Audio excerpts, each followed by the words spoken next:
pioneiro pode ser perigoso. É, gente, Andresa na voz. Mais um episódio de Lovecraft Country rolou no domingo e a gente vai comentar aqui minhas impressões e também as referências que nesse episódio foram excelentes. Aliás, todos os episódios, né? E o que eu achei, enfim, né? Tá, a gente foi apresentado aí dessa vez ao terror mais sobrenatural e assim, eu achei incrível. Claro que ao mesmo tempo que a gente era apresentado a um terror sobrenatural, se existia um fundo de uma discussão racial, né? Porque essa série é incrível, essa série é isso, né? E, gente, dessa vez, eu não vou me atentar a uma ordem cronológica, que nem eu fiz no segundo episódio, que era preciso apresentar alguns fatos na linha cronológica. Dessa vez, eu acho que eu vou entrar mais na situação pra poder explicar as referências. Vamos lá, galera? Bom, e a gente tem aí a abertura desse episódio que se chama Holy Ghost, né? Ghost,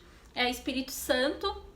Com uma Letty na igreja, vale lembrar, né, que o papel das igrejas cristãs nos Estados Unidos é bem forte na discussão de negritude. Os pastores assumiram aí um lugar de resistência quando a gente viveu aí a década de 60 e a questão da segregação racial, então muitos deles chamaram um boicote nas questões dos ônibus quando rolou o lance com a Rosa Parks. Então é bem importante e notório, assim, essa parte que a gente vê da abertura e a Letty na igreja e tudo mais, e o culto rolando. Já quero cortar pra cena da casa, porque é isso, assim, eu entendo que a gente vai aprender uma valiosa lição, além da discussão de casas mal assombradas, mas também uma lição histórica do que foi a questão dos aluguéis, alugar, comprar uma casa para as pessoas negras, né? Não era em qualquer lugar que as pessoas negras podiam habitar, né? Então esse episódio vai tratar também sobre isso, né? Além da temática do terror, que a gente vai ser introjetado pra caramba, assim, né? Eu me assustei muito nesse episódio. Bom, vamos pra história da casa, porque, enfim, é arrebatador. Tudo que envolve esta casa é completamente assustador, arrebatador, parece coisa de outro mundo. Algumas coisas são coisas de outro mundo, mas algumas outras coisas aconteceram mesmo na terra que vos fala, né? Bom, a Ruby solta uma frase pra Letty que é o seguinte, ela diz assim, ó: só no ano passado houve quase um tumulto na cidade porque um casal de negros tentou se mudar para um prédio todo branco. Ali a gente já tá sendo levada a um fato da história que aconteceu. Lembrando que lembra que elas foram para Chicago, né? E foi exatamente em Chicago que aconteceu essa história. Em julho de 1951, um casal, Harvey Clark, tentou se mudar, né? Para uma casa, né? Para um prédio, na verdade, para um prédio onde habitava pessoas brancas. A primeira vez que eles tentaram se mudar, eles não conseguiram, porque o próprio xerife, né, da região não deixou, não permitiu. E aí eles obtiveram uma ordem judicial. E aí eles foram tentar fazer essa mudança novamente. O que aconteceu com eles? 4.000 pessoas invadiram um prédio e destroçaram tudo, as coisas. Quebraram toda a casa, tocaram fogo. A destruição foi tamanha que eles não só destruíram, né, a casa dos Clarks, mas eles destruíram o prédio. As próprias pessoas brancas que moravam no prédio não conseguiram habitar mais. Então, expulsaram as pessoas negras e, por tabela, as pessoas brancas daquele espaço. Então, né, a Ruby, ela não tá ficcionando, né? De novo, novamente, a Lovecraft Country leva a gente para um fato histórico e usa o recurso narrativo do roteiro para te contar. Então é isso, né, gente? Um susto, uma lição. Aliás, ninguém foi preso, mas o corretor e o dono do prédio foram acusados de incentivar o tumulto porque alugaram a casa para os Clarks. Gente. E a gente é levado novamente para outro fato histórico em diálogo com a Ruby e a Letty. Vamos para outra história que aconteceu, né? Aconteceu, infelizmente. Bom, ainda tentando argumentar, né? A irmã fala: meu, e a gente não quer que aconteça o que aconteceu no Marquette Park.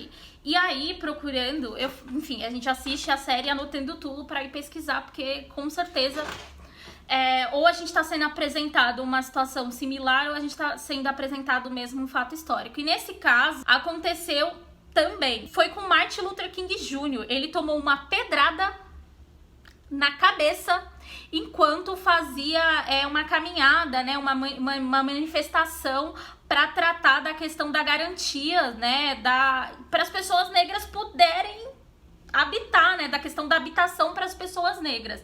Em 1947 caiu, né, a corte lá americana entendeu que pessoas negras poderiam alugar casas, mas isso não significa que depois que essa coisa de que nenhuma pessoa negra podia alugar casa ou comprar, depois que caiu essa lei, né, as pessoas brancas continuaram evitando que pessoas negras alugassem casas. Então a gente é apresentado a dois fatos históricos aí, o Martin Luther King sendo agredido, né, com uma pedrada na cabeça, e a questão da família dos Clarks que, mano, foram expulsos, enfim, do prédio, a pedradas e tudo mais. E outra coisa, assim, não foram só essas situações que aconteceram em Chicago, tá?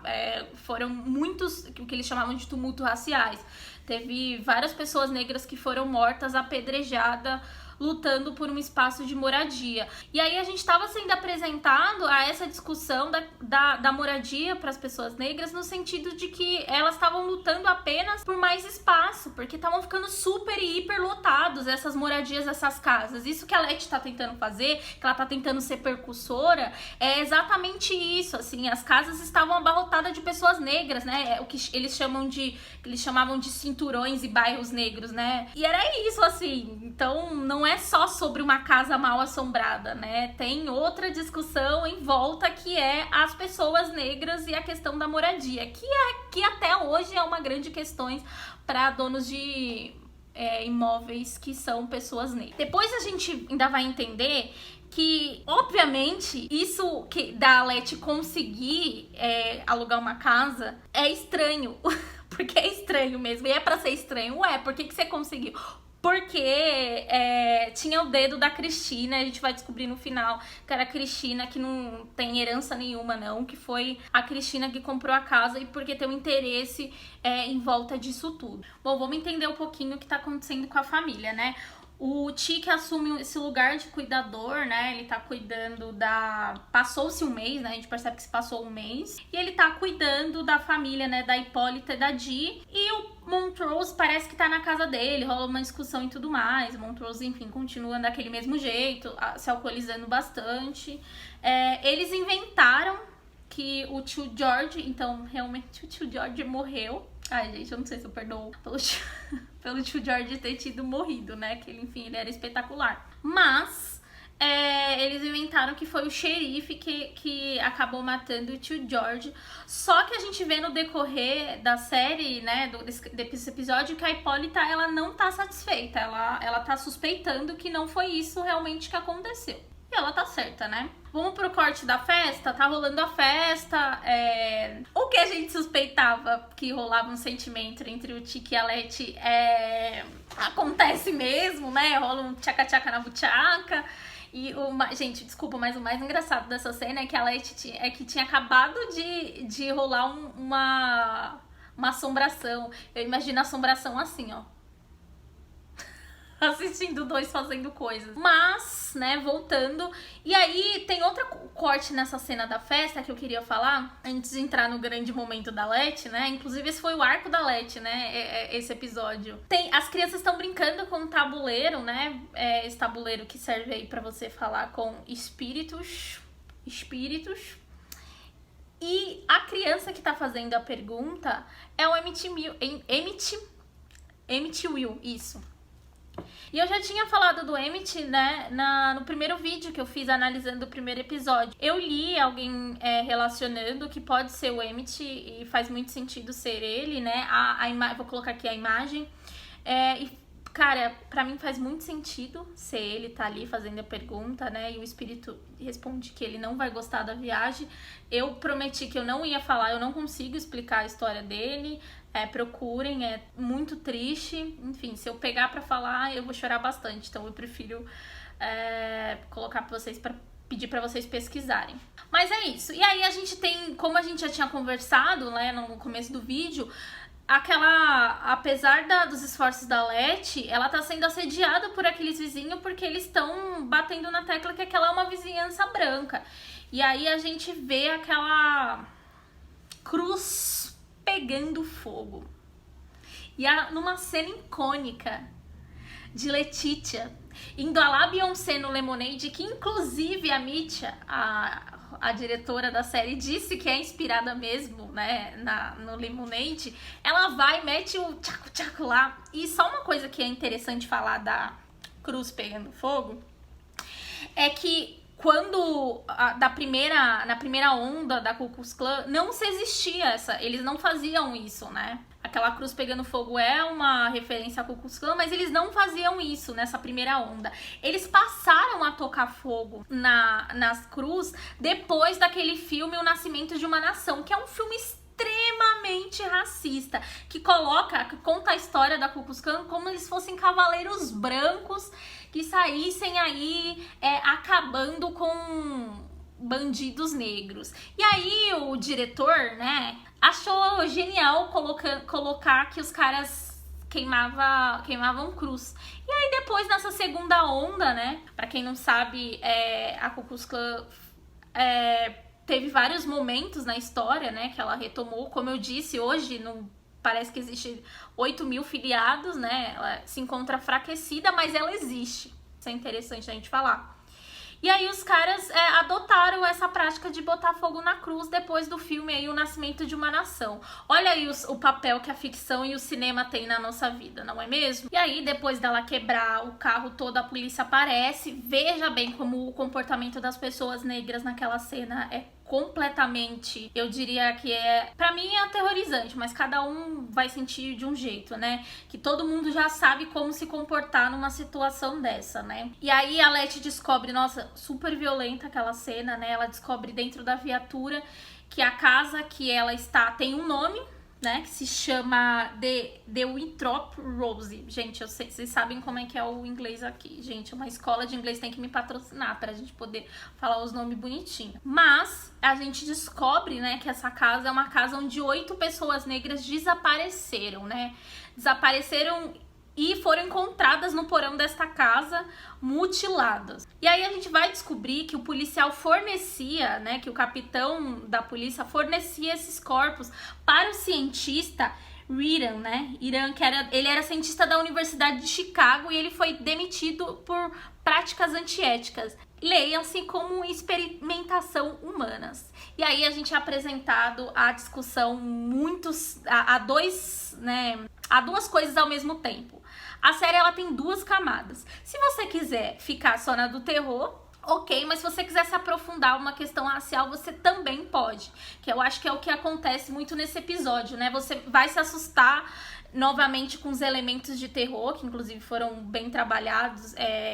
Os clichês dos terror, né? Foram bem trabalhados. Nossa, que eram aquelas criaturas.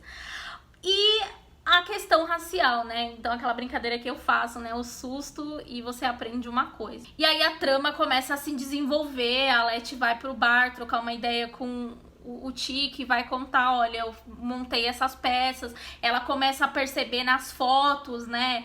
Aqueles rostos aparecendo e aí a gente entende que existe alguma coisa acontecendo ali naquela casa e que aquele cientista fez coisas macabras com aquelas pessoas negras. Eu acho interessante essa palavra macabra. Enfim, e que aconteceu várias coisas com aquelas pessoas negras, né? Bom, a gente vai descobrir aí que o Witherpro, né, que é o nome que leva a casa, na verdade já apareceu no segundo episódio. Pra quem não lembra, no quadro que o pai da Cristina tá mostrando pro Tiki, tem o nome desse cara, que a gente descobre que é um cara que depois a Cristina contando pro Tiki, né, ela meio por cima ela fala que ele saiu fugido, roubou umas páginas aí da seita lá de Adão. E o mais interessante disso tudo é que o Ira, né, esse cientista que fazia esses experimentos, ele era seguidor do Witherpro, né? Então é uma cama de gato aí macabra. E aí a gente vai ser apresentado a uma parada assim, uma discussão sobre o uso dos corpos das pessoas negras pela não só para experimentos perversos e macabros, mas também pela indústria farmacêutica, cara.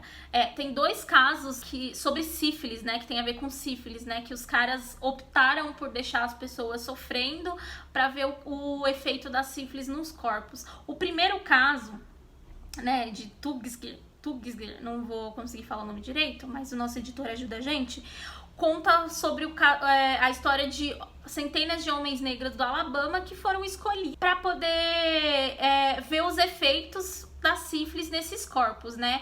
Toda a escolha desses caras é totalmente anuviada, ninguém sabia se alguns tinham, se a doença foi colocada no corpo deles, né? Falavam que alguns tinham...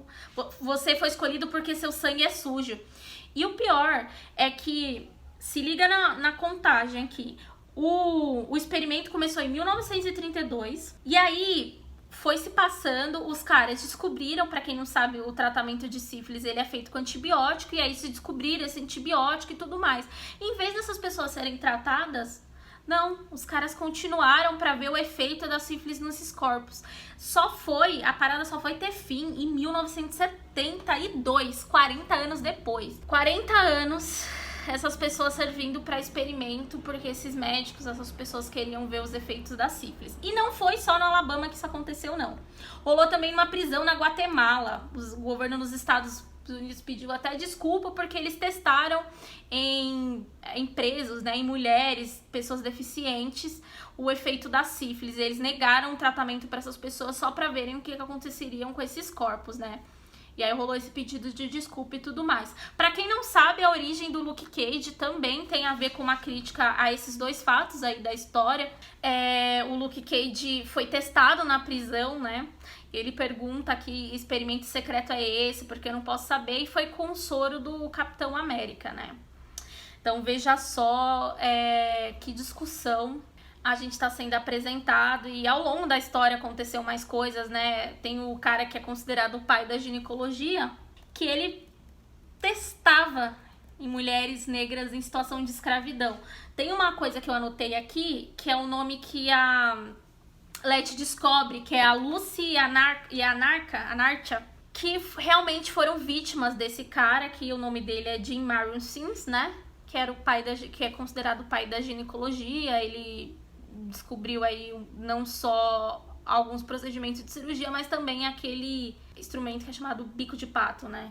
Cara, e aí ele testou com essas mulheres negras por anos sem anestesia, até ele aperfeiçoar o procedimento e poder aí sim testar em mulheres brancas, né? Depois ele começou a testar em mulheres imigrantes e mulheres pobres, principalmente as irlandesas. Tinha uma estátua desse cara na parte de fora do Central Park, e aí foi retirada graças à tomada das discussões sobre, né, o que significa esse cara e tudo mais. Completamente assustador, né? Completamente assustador. Essa é a história.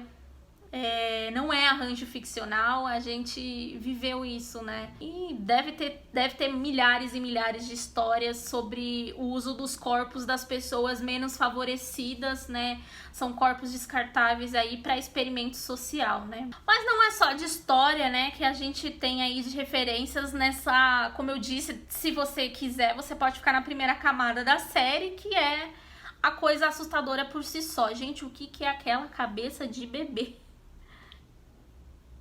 Meu Deus do céu, que assustador. Jesus, quanto susto, pai amado. E eu fiquei, nossa, Jesus do céu, fiquei muito assustada. E aí a Letty, ela vai procurar, ela tá entendendo, né, o quebra-cabeça dessa casa vai se montando, e aí ela e o Tiki vão atrás de uma pessoa, né, que vai cuidar desse ritual. Eu não entendo muito, mas eu achei da religião que tá acontecendo, pelo que eu vi, tinha alguma coisa a ver com uma questão caribenha, mas eu gostei muito de como foi construído, eu achei interessante, porque a gente começou o episódio com a Letty na igreja e terminou ela recorrendo a outras religiões também, que é uma coisa bem interessante. A única indicação que eu posso dar é que tem um episódio muito interessante nesse canal aqui, que eu conversei com a Flora sobre voodoo e a questão zumbi, ela conversou sobre a questão da religião e tudo mais, e é bem interessante como ela fala como a religião é apresentada com vários estereótipos em vários filmes e séries. Então essa fica a minha indicação. E aí, gente, a gente vai pra esse ritual que, nossa, foi uma parte assim que eu chorava. Eu chorava de medo, mas eu chorava que era uma parte muito... Nossa, foi completamente... eu fiquei em cartaz, assim, porque eles estão ali fazendo o ritual e aí passaram aquele sangue na cabeça. E aí vocês reparam que estoura o cano e aí limpa, né? Pra tirar o feitiço de proteção pra que o Tique, que é a pessoa que acaba tomando, recebendo essa possessão do espírito do desgraçadão lá racista.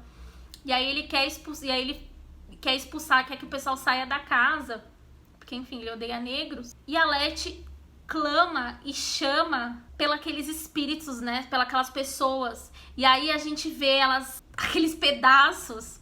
E aí a gente entende, lembra do que a gente acabou de discutir, né, sobre a experimentação com os corpos negros? Era isso que aquele cara fazia com aquelas pessoas negras. A gente é tomado por uma parada da história, né? É como eu falei, acho que eu falei já umas 4 vezes aqui no vídeo. Não é só arranjo ficcional, não é só ficção, aquilo é a história pura do que aconteceu, né? Conforme eles vão dando a mão, eles vão tomando a forma dos corpos deles e assim, e aí eles conseguem expulsar aquele cara. E a gente descobre que, na verdade, aqueles espíritos não eram espíritos que queriam fazer mal para aquelas pessoas. Na verdade, eles só estavam ali para mandar um recado, para matar, ou para mandar um recado de que aquela casa não era uma casa segura, mas ao mesmo tempo rola uma parada de se fortalecer e conseguir expulsar aquele cara, aquele espírito maligno, racista, escroto. Nossa, gente. E eu fiquei extasiada. E a cena também dos racistão lá se ferrando também foi engraçada. Foi engraçado, não, foi assustador, né? Porque, nossa. Gente, como tá foda os efeitos especiais, né? Nossa, incrível. No livro é diferente, né? Eles acabam sobrevivendo, eles são encontrados quase mortos, mas eu gostei do que a série decidiu fazer. Não vai ficar quase morto, não, vai morrer mesmo, né? Pra acabar, a gente entende a Cristina acaba sendo encontrada pelo Tique dentro da imobiliária, e aí você entende que aquilo tudo foi uma tramóia dela, porque ela tá procurando as partes do livro que se perdeu, né? Com o cara lá, com o camarada que fugiu. E tem uma parte muito interessante que... Lembra que eu falei, gente? A Cristina, ali tá rolando um jogo de hierarquia. Ao mesmo tempo que o Tique é uma pessoa-chave importante, a Cristina nunca vai deixar de falar pra ele, de lembrar qual é o lugar que ele habita ali naquela sociedade, né? O mecanismo ali das hierarquias de poder. E ela fala pro Tique assim, né? Tique, realmente você tem que ser mais esperto do que isso. Você sabe que não pode sair matando mulheres brancas. E ali, de novo, a gente tá sendo jogada aquela realidade que, apesar de ser mágica e tudo mais, ela é racista, né? E assim acaba esse episódio e a gente descobre novamente que Cristina está movendo ali seus dedinhos porque ela quer todo o poder pra ela. Cara, que episódio. Que episódio. Eu fiquei completamente feliz e satisfeita.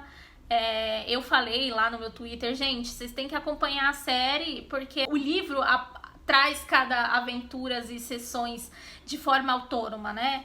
Então, cada episódio vai parecer o fim mesmo. E a gente fica com essa sensação, né? De cada episódio é um fim, mas não é.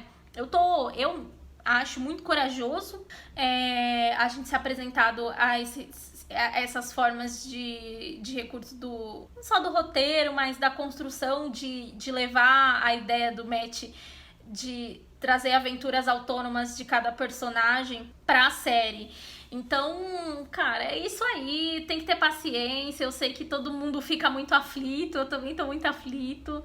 Essa coisa de ser um por domingo é difícil, mas também é gostoso. Acho que a gente tá meio mal acostumado de ficar sentado, né? Ficar vendo 12 horas, 15 horas uma série. É legal também. E o jeito que a gente foi apresentado, essa experimentação eugênica da história moderna, de que as pessoas fizeram com os corpos negros, né?